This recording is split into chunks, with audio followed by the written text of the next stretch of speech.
You're sitting there on the couch you know by heart, the one with the coffee stain shaped like a non-existent continent. And you realize something. No. You've spent the last 15 years becoming half the neighborhood's emotional ATM. Congratulations. You've won the Most Helpful Person of the Year award for 14 consecutive years. The statuette? It doesn't exist. Sincere gratitude? Not even that. But you have an impressive arsenal of "thanks anyways," said with the same conviction as someone thanking a speed camera. So here you are, with the revelation hitting you like a garbage truck at 6 in the morning. Maybe, just maybe, that little voice saying, "Think about yourself too," wasn't the tempting devil, but the only neuron that survived the massacre of your self-esteem. And now that you've decided to listen to it, a curious thing happens. The world doesn't end, but the people around you act as if you've just announced that from now on you'll only speak in medieval verse. If you've realized that your worth isn't measured in infinite availability, leave a like now, so I'll know you're no longer anyone's emotional ATM. The first time you say no without adding 17 justifications, a resume of your suffering, and a handwritten letter of apology, you hear a strange noise. It's the sound of your relationships cracking like a windshield hit by a rock. Your mother calls you in that tone, the one she learned from the advanced course in acting guilt, and asks if you're okay, with the underlying implication that you obviously aren't, because anyone in their right mind would have said yes to her request to spend every Sunday sorting out the family album since 1964. Your sister sends a message in your family group, "What's gotten into you?" followed by 3 thoughtful emojis and a thermometer-mouthed face, as if you're suffering from family betrayal fever. Your friend, the one who only calls you when he needs someone to listen to him, complain about his boss for 3 hours straight, suddenly stops responding to your messages. Disappeared. Vanished. As if you've contracted a contagious disease called personal boundaries. Here's the truth no one tells you. When you stop being the emotional mat on which everyone wipes their muddy shoes of existence, people react as if you've changed the rules of the game mid-game. And technically, that's true. Except you didn't even know you were playing. You thought it was love, connection, family. Instead, it was an unwritten contract where you provided unlimited support, and they gave you the privilege of feeling needed in return. The problem is that you've built your identity on foundations as fragile as a house of cards during a hurricane. Who are you without the role of savior? Without the function of walking emotional dumpster? Without the qualification of the person you can always count on, which really means the person who never matters? You don't know at first. You're there.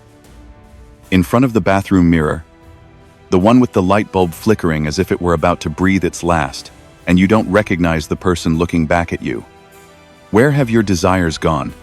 When was the last time you did something just because you felt like it, without wondering if it would disappoint someone? Do you remember that time you wanted to go to a concert, but you had to cancel because your cousin needed you to watch her kids? Or that vacation you canceled because your coworker gave you doe-eyed looks and said only you could fill his shoes? Or that class you never started because every time you thought about yourself, you felt a wave of guilt so strong you could have fueled a power plant? You've accumulated repressed desires like someone hoarding old magazines, convinced they might be useful someday. Spoiler alert. That day never came. And now that you've finally decided to open that cellar of your soul where you've stored everything you truly were, you discover that inside is an entire museum of yourself. Versions of yourself you've never known, abandoned hobbies, dreams put on hold, opinions you never expressed because someone might be offended. The first week after deciding to choose yourself is surreal. You wake up and don't immediately check your phone to see who needs something. You eat breakfast without feeling guilty for not having already solved 3 other people's problems. You leave the house and realize you can go wherever you want. Revolutionary concept, right? Doing what you want with your time. It's like discovering you can breathe underwater, or that pigeons are actually government drones. But then comes the storm. Guilt shows up at your door, like a particularly persistent door-to-door salesman. It doesn't knock gently. It breaks the lock and settles in on your couch, eating your chips and commenting on your every decision. You're selfish. It says, you abandoned the people who counted on you. What kind of person are you? And you, who have spent your entire life defining yourself by your usefulness to others, begin to believe that maybe it's right. This is the critical moment. The crossroads, where many turn back, convinced that that pain means they're doing something wrong. But here's the trick. That pain isn't your conscience telling you you're becoming a bad person. It's your psyche awakening from a decades-long coma. It's like when you sit in the same position for too long and your legs tingle when you move. It doesn't mean moving is wrong. It means blood is finally returning to areas that had been forgotten. The people around you, those who benefited from your limitless availability, intensify their attacks. They use the remember when strategy, listing every single time you were there for them, as if you'd incurred a debt to be repaid for eternity. After all I've done for you, they say, conveniently forgetting that you've done triple the work for them without ever sending a bill. You've changed, they add, in that disappointed tone, as if changing were the worst possible crime, rather than the only sensible thing to do when you realize you're living someone else's life. Some disappear completely. And this teaches you a brutal but necessary lesson. Many of your relationships weren't relationships. They were transactions. You provided emotional services, time, energy, unconditional support.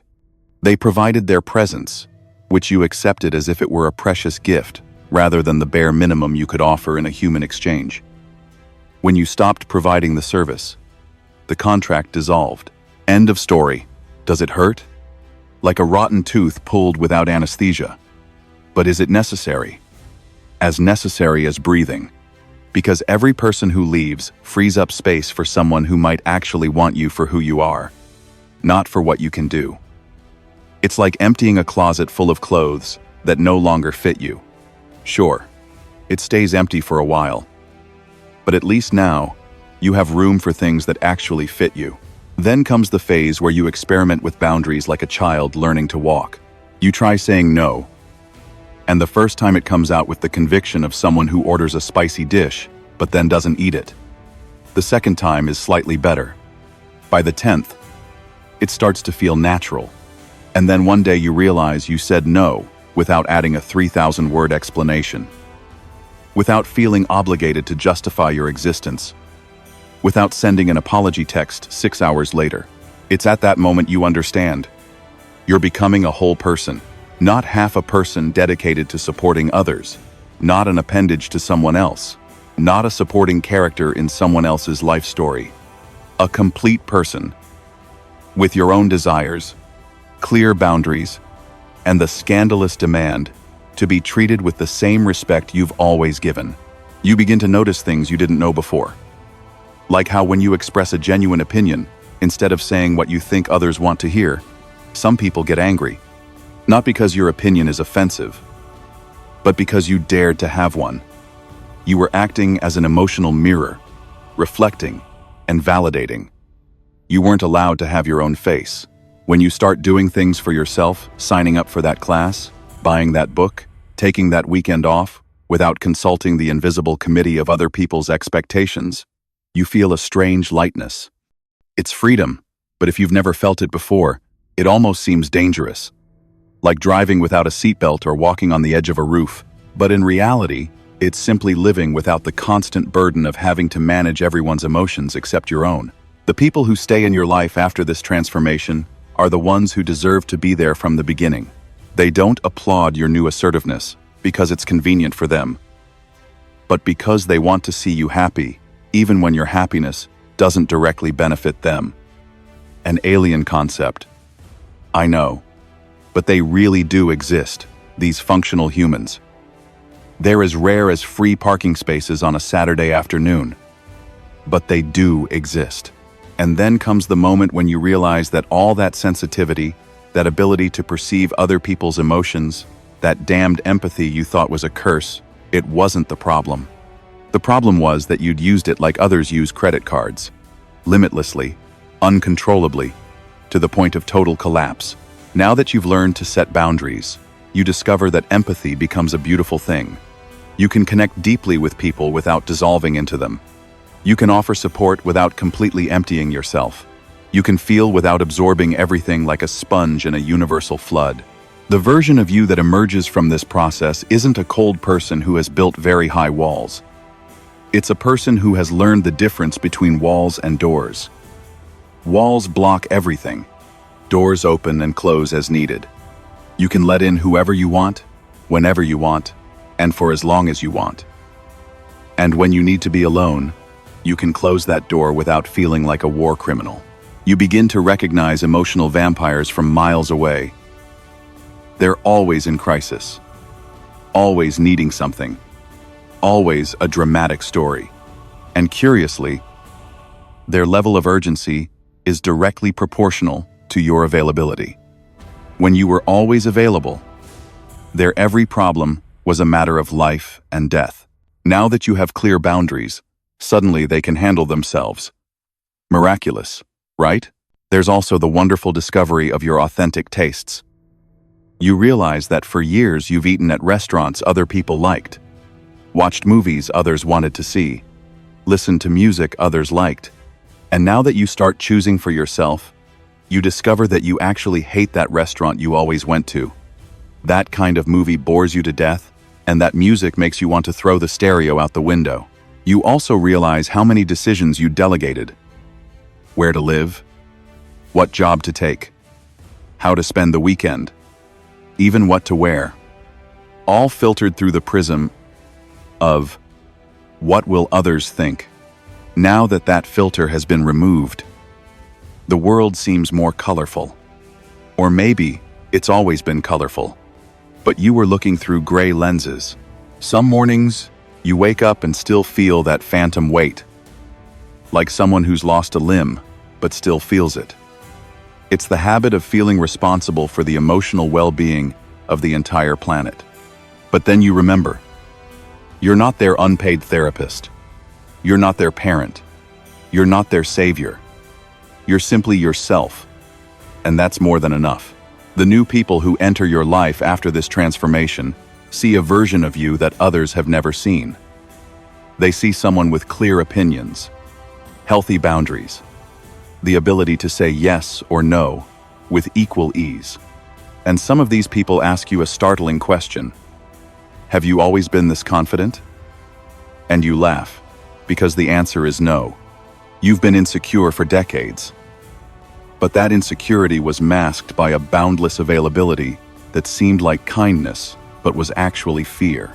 Fear of being rejected if you weren't helpful. Fear of being abandoned if you weren't always there. Fear of discovering that, without your role as a savior, you would be nothing. But here's the truth.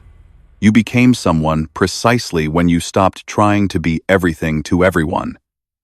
You became whole when you accepted that you didn't have to fill other people's voids. You became strong when you allowed others to carry their burdens instead of placing them on your already bent shoulders. There are times of relapse.